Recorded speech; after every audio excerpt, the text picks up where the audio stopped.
This week on Inside Boulder News.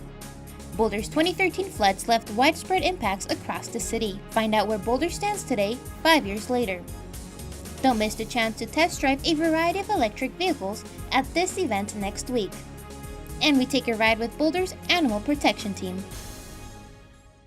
Welcome to Inside Boulder News, your source for all things Boulder. I'm Jocelyn Avendaño. 5 years ago, Boulder experienced what is known as a 1,000-year rainfall event. In just a matter of days, Boulder received a year's worth of rain, causing widespread flooding across the city and all along the Front Range. 14% of Boulder's housing stock flooded, as well as various businesses and city facilities. This week, we took a look at where Boulder stands today after 2013's devastating flood. From September 11th through September 15th of 2013, the Front Range region, including the city of Boulder, experienced significant rainfall that resulted in flooding, a loss of life, and damage that to this day, the city is still recovering from. All 15 drainage ways and creeks in Boulder flooded, as well as lots of areas outside of our floodplains where people's basements filled up with water. There were sewer backups in people's homes.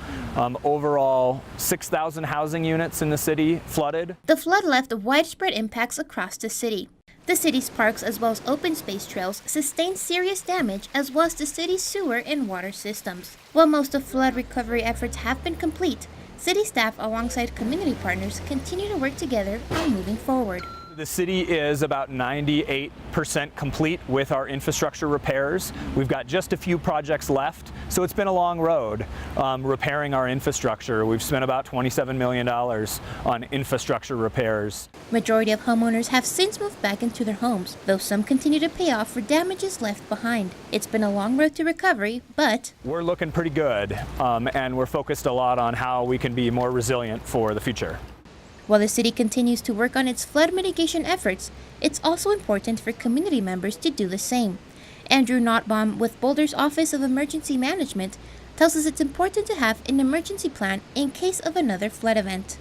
And that preparedness includes having a plan, communicating with your family where you have a meeting place, having a kit with important supplies and documents, plan to be away from your home for 48 hours at a minimum. We're the #1 flash flood risk in the state of Colorado, so there's always a chance of a flood, so it's important that people be prepared.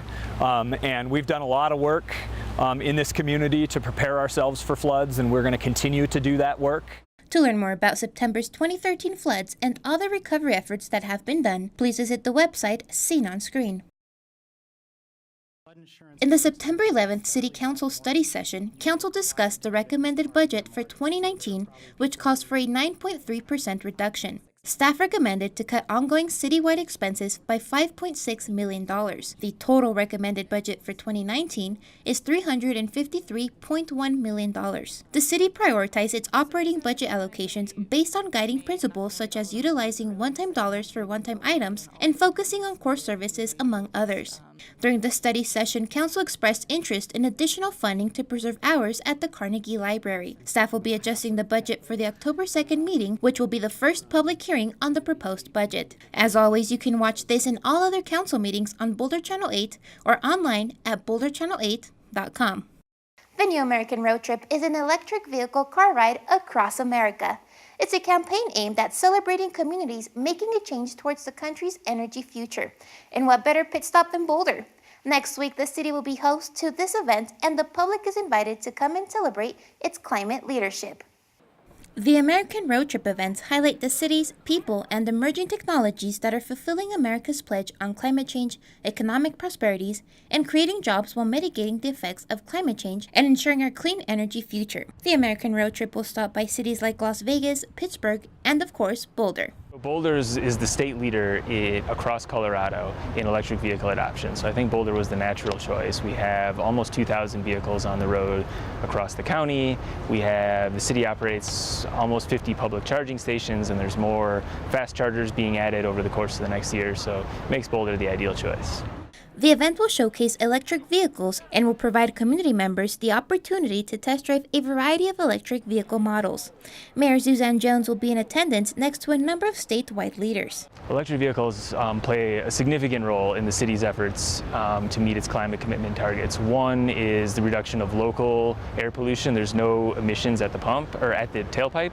And so for walkers and bikers who are next to roads, there'll be no more tailpipe emissions. They're also very quiet, and they can run on 100% renewable electricity. The New American Road Trip event will be held on Wednesday, September 19th in the parking lot between the Boulder Public Library and the Municipal Building. It will run from 4:30 to 7 p.m. with the speaker event starting at 5 p.m. For more information on the New American Road Trip, please visit newamericanroadtrip.com. Boulder's no stranger to wildlife and the work that goes on to keep residents and animals safe. Our very own producer Marcy Cox took a ride with the city's Animal Protection Department and learned what the Animal Protection Team does every day. My name is Taylor Barnes. I work for Boulder Police Animal Protection.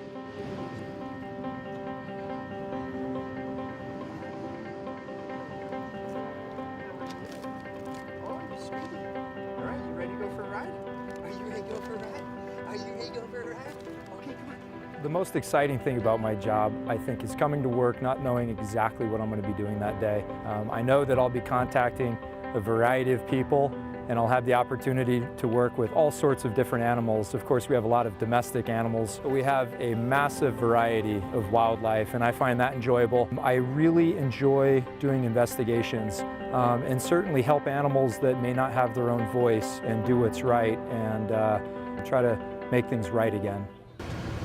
391 arrival. 1333. Within a year, we're usually responding to up to about 13,000 calls a year, and that's either response and action type calls or some sort of phone call that came in through dispatch or through our office. We're responding to hundreds of what we call welfare checks, so whether those are animals in vehicles, and then of course we have everything in between, wildlife and domestic related. So our office stays really busy and our officers are working very hard on a daily basis. So a day in animal protection is quite interesting.